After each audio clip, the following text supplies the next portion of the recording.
ഇനി ടെക് ലോകത്തു നിന്നുള്ള വാർത്തകൾ. ഇന്ത്യയിലെ വാട്സാപ്പ് ഉപഭോക്താക്കൾക്ക് മുന്നറിയിപ്പ്. ഐഫോൺ, മാക് ഡിവൈസുകളിൽ ആപ്പ് ഉപയോഗിക്കുന്നവർ ജാഗ്രത പാലിക്കണമെന്ന് സുരക്ഷാ ഏജൻസിയായ CERT ആണ് മുന്നറിയിപ്പ് നൽകിയിരിക്കുന്നത്.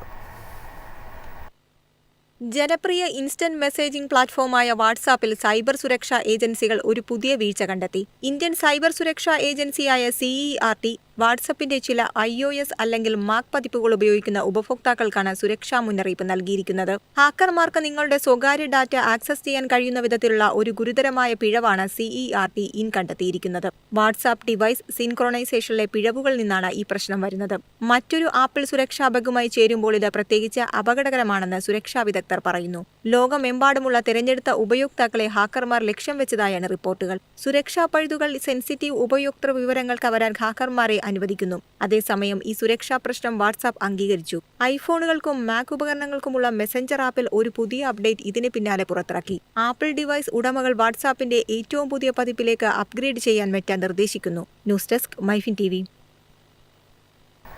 മാരുതി സുസുക്കി തങ്ങളുടെ ജനപ്രിയ സെഡാനായിരുന്ന സിയാസിന്റെ വിൽപ്പന അവസാനിപ്പിച്ചു. വിൽപ്പന കുറഞ്ഞതും മറ്റു കമ്പനികളുമായുള്ള മത്സരത്തിൽ പിടിച്ചു നിൽക്കാനുള്ള ബുദ്ധിമുട്ടുമാണ് കാരണം.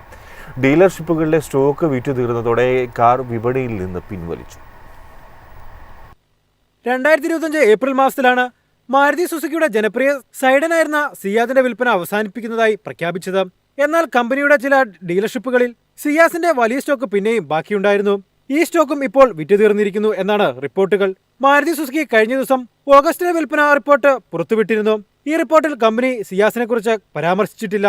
ഇതിപ്പോൾ ഈ കാർ സ്റ്റോക്കില്ലെന്ന് വ്യക്തമാക്കുന്നു. ഈ കാറിന് കമ്പനി 50,000 രൂപ വരെ കിഴിവ് വാഗ്ദാനം ചെയ്തിരുന്നു. ഇതിന്റെ പ്രാരംഭ എക്സ് ഷോറൂം വില 9.41 ലക്ഷം രൂപയായിരുന്നു. മാരുതി സിയാസ് നിർത്തലാക്കാനുള്ള ഏറ്റവും വലിയ കാരണം അതിന്റെ വിൽപ്പന കുറയുന്നതായിരുന്നു. ഇതിനു പുറമെ പതിവ് അപ്ഡേറ്റുകളുടെ അഭാവം മൂലം മാരുതി സുസുക്കി സിയാസിന് വിപണിയിൽ ബുദ്ധിമുട്ടേണ്ടി വന്നു. എതിരാളികളായ ഹോണ്ട സിറ്റി, ഫോക്സ്വാഗൺ, വിറ്റ്സ്, സ്കോഡ സ്ലാവിയ, ഹുണ്ടായി വെർണ എന്നിവ നൂതന സാങ്കേതികവിദ്യയും കൂടുതൽ സവിശേഷതകളും കൊണ്ട് സജ്ജീകരിച്ചിരുന്നു. ഇതിനു പുറമെ ഈ കാറുകൾ ഇന്നത്തെ കാലത്തിനനുസരിച്ച് തുടർച്ചയായി അപ്ഡേറ്റ് ചെയ്യപ്പെടുന്നു. എന്നാൽ ഇവയ്ക്ക് മുന്നിൽ പിടിച്ചു നിൽക്കാൻ സിയാസിന് കഴിഞ്ഞില്ല എന്നാണ് റിപ്പോർട്ടുകൾ. 2024 ഫെബ്രുവരിയിൽ മാരുതി സുസുക്കി സിയാസിൽ പുതിയ സുരക്ഷാ അപ്ഡേറ്റുകൾ അവതരിപ്പിച്ചു. കമ്പനി 3 പുതിയ ഡ്യുവൽ ടോൺ നിറങ്ങൾ ഇതിൽ ചേർത്തിരുന്നു. ഡ്യുവൽ ടോണിൽ ബ്ലാക്ക് റൂഫുള്ള pale metallic opulent red, black റൂഫുള്ള pale metallic grandeur grey, black റൂഫുള്ള ഡിഗ്നിറ്റി ബ്രൗൺ കളർ ഓപ്ഷനുകൾ എന്നിവയിൽ ഉൾപ്പെടും. സിയാസിൽ 20ലധികം സുരക്ഷാ സവിശേഷതകൾ മാരുതി ഉൾപ്പെടുത്തിയിട്ടുണ്ട്. News desk MyFin TV.